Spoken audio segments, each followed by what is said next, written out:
Hello guys, welcome back to our channel Garuda Islets, and today we are going to discuss about the positives and the problems and the solutions in a study. ठीक है. So what kind of problem we have to face in a study and what kind of solutions can we there, we will discuss it. And ये हमारे session का 10th episode होने वाला है. अगर किसी ने पहले वाले सेशंस नहीं देखे तो प्लीज़ उनको जाके देख लेना. और वीडियो स्टार्ट करने से पहले if you have any kind of inquiry related to the study visa, your work visa and the tourist visa, then you can send your documents and your inquiry on the immigration@gmail.com.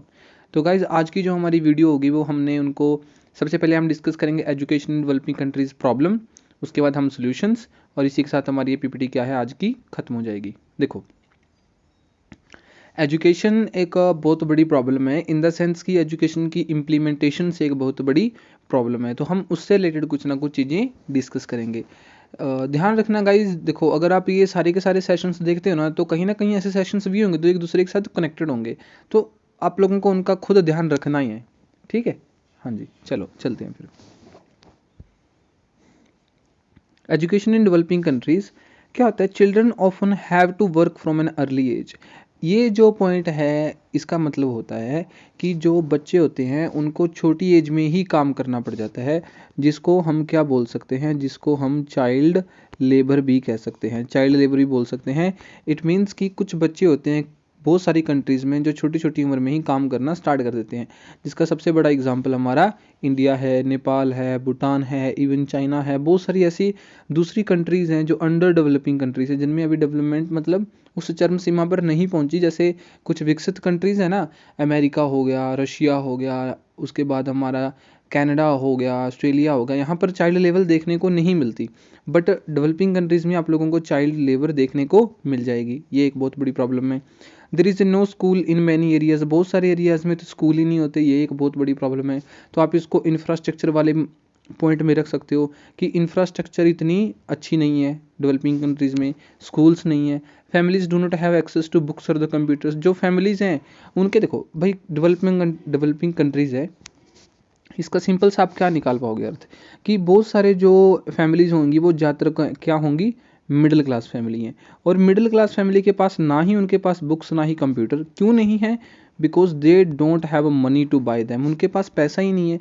उनके पास पैसा सिर्फ इतना है कि वो अपना खाना खा सकें और अपना शेल्टर ले सकें. सिर्फ इतना ही उनके पास सफिशिएंट मनी है. तो उनके पास पैसा नहीं रहता कि वो बुक्स या फिर कंप्यूटर वगैरह खरीद सकें. तो ये भी एक बहुत बड़ी प्रॉब्लम है. जो इनकम है मिडिल क्लास फैमिली की वो बहुत बड़ी प्रॉब्लम बन जाती है. Literacy rates are often low.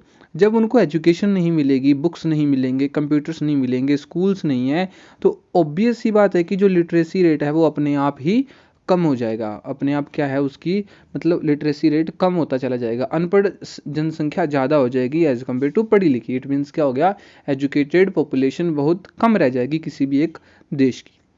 People in developing countries need knowledge and skills.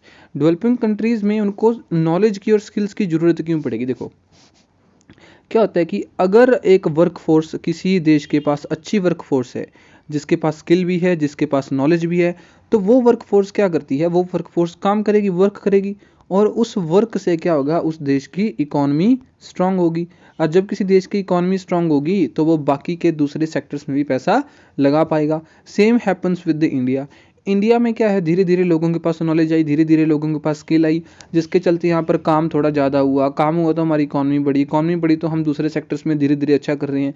तो ये बात होती है कि डेवलपिंग कंट्रीज़ को ज़रूरत है स्किल्स की और नॉलेज की. ये आप जोड़ सकते हो कि उनको ज़रूरत है इंफ्रास्ट्रक्चर की, उनको ज़रूरत है इनकम की. ठीक है, ये सब चीज़ें उनको ज़रूरत हैं. Education is a key to improve the economy of this countries in this countries. अगर उनके पास, मैंने बताया ना आपको, अगर उनके पास एजुकेशन है, नॉलेज है, स्किल है, तो वर्क करेंगे तो एक अच्छी वर्क फोर्स जनरेट होगी. किसी कंट्री के पास अगर एक अच्छी वर्क फोर्स जनरेट होगी, देन क्या होगा, इवेंचुअली उस कंट्री की जो इकॉनमी है वो बढ़ती चली जाएगी. इकॉनमी का मतलब वो देश अमीर होता चला जाएगा. फॉर एग्जांपल अभी आप लोग कनाडा का ही एग्जांपल ले लो. कनाडा में क्या है, पढ़े लिखे लोग, आप लोग पढ़े लिखे मतलब जो आइल्स कर रहे हैं, ऑब्वियस ये बात है, पढ़े लिखे हो यार आप लोग, सारे सारे के सारे +2 हो, इंग्लिश को आप अच्छे से समझते हो, इंटरनेशनल लैंग्वेज है, आप वहाँ पर स्किल सीखोगे. कहने का मतलब है कि उनको एक स्किल्ड वर्कफोर्स मिलती है कनाडा को जब आप लोग वहाँ पे चले जाते हो. बहुत सारी कंट्रीज भी आते होंगे, उनके पास क्या है, उनके पास वर्क ज़्यादा है तो उनकी इकॉनमी भी बढ़ेगी। ये बात होती है किसी भी देश की इकॉनमी के पीछे का जो कारण होता है वो होती है स्किल्ड वर्क फोर्स। ठीक है, तो ये बात है कि हम अगर एजुकेटेड होंगे, if the people of any countries are educated, it means then it can eventually leads to the a good economy of that particular country. ठीक है, ये ध्यान में रखना आप लोग बात।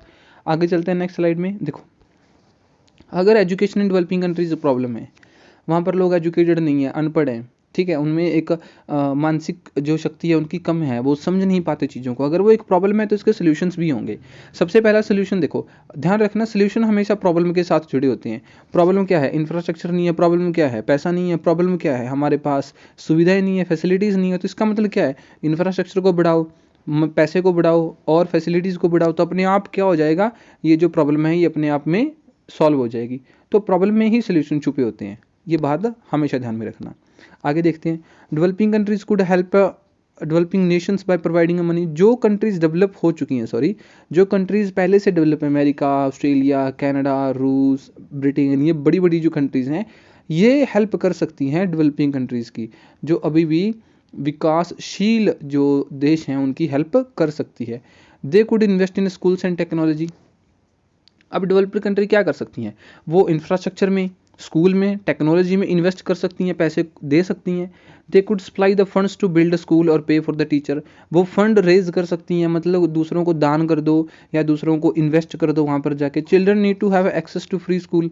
जो बच्चे होते हैं ना, स्पेशली कौन, जो सोशो इकोनॉमिक एरिया से आते हैं, मतलब जो बैकग्राउंड, जिनकी कहते हैं ना इकोनॉमिक वीकर जो सेक्शन है ना हमारा EWS है, उस सेक्शन को फ्री में एजुकेशन प्रोवाइड करनी चाहिए, क्योंकि उनके पास पैसा नहीं है, अगर पैसा नहीं है तो एजुकेशन नहीं ले पाएंगे।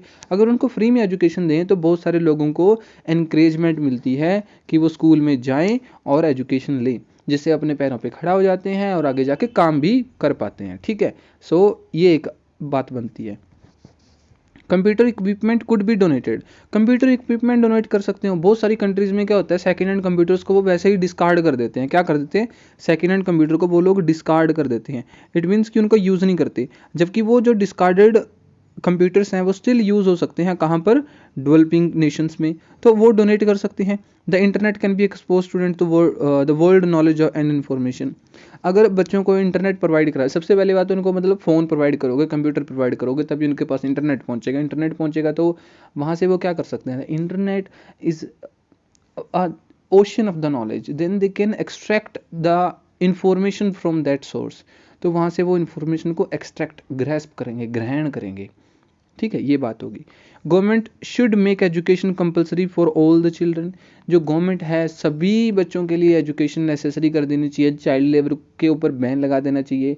ठीक है, ये क्या कहते हैं उसको हिंदी में बेटा ना, सुनिश्चित होता है शायद, ना सुनिश्चित नहीं होता, मेरे को प्रोनाउंसिएशन नहीं आ रही, sorry for that, but compulsory कर देना चाहिए गवर्नमेंट को। ठीक है, they should be very responsible, government bodies और the administration should be very very responsible toward providing the education facilities to the children, especially to the economic weaker section.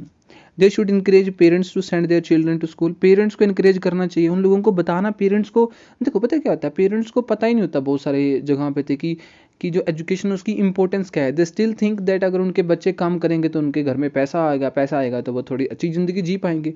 They are not thinking about that they will get a facility, the standard lifestyle, they are thinking only about the surviving.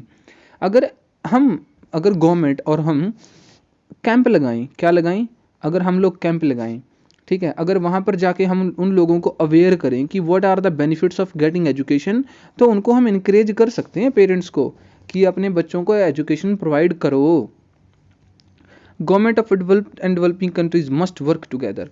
जो देश पहले से विकसित हैं, जो देश विकासशील हैं, उन दोनों देशों को, डेवलप्ड और डेवलपिंग कंट्रीज को इकट्ठे आके काम करना चाहिए, जिससे जो ये इतनी बड़ी प्रॉब्लम है ये क्या हो जाए, सॉल्व हो जाए। इस प्रॉब्लम को सॉल्व करना बेहद ज़रूरी है, very very important, it's very important, extremely important है। ठीक है, वेरी वेरी को आप एक्सट्रीमली भी बोल सकते हो, तो एक्सट्रीमली इंपॉर्टेंट है ये। तो हमने आज क्या देखा, today we have discuss about the problem. Infrastructure एक प्रॉब्लम है, पैसा एक प्रॉब्लम है, फैसिलिटीज़ एक प्रॉब्लम है, क्लासेस एक प्रॉब्लम है, स्कूल नहीं है एक प्रॉब्लम है। उसके सोल्यूशन क्या होंगे? सोल्यूशन होंगे डेवलपिंग कंट्रीज उनको हेल्प करेगी, सोल्यूशन होंगे कि आप इंफ्रास्ट्रक्चर रेज करो, फंड्स रेज करो, पैसे रेज करो, ठीक है। डोनेशन एक बहुत बड़ा अच्छा एक एग्जांपल हो सकता है यहाँ पर। डेवलप्ड और डेवलपिंग कंट्रीज को इकट्ठा मिलकर काम करना चाहिए, तो ये इसके कुछ सोल्यूशंस बन जाते हैं। कैंप अवेयरनेस, ये तो आपको पता ही ऑब्वियस है, जब कहीं भी प्रॉब्लम आए ना तो कैंप लगा के लोगों को अवेयर कर दो। ये यूनिवर्सल सोल्यूशन है हर एक प्रॉब्लम का। पोल्यूशन बढ़ रहा है जी, सरकार को कैंप लगा देना चाहिए, गांव में जाके सरकार को कैंप लगा देना चाहिए जहां जहां जाके। क्यों? क्योंकि लोगों को अवेयर करना है। तो this is an a very very common solution of the every single problem, the awareness, the education, the information to the people that government should give. Okay तो आज का जो हमारा ये टॉपिक था यहीं पर ख़त्म होता है। होप आप लोगों को ये वीडियो अच्छी लगी होगी। और गाइस इसी के साथ आप लोगों को हम मिलते हैं नेक्स्ट वीडियो में। तब तक के लिए जय हिंद, जय भारत।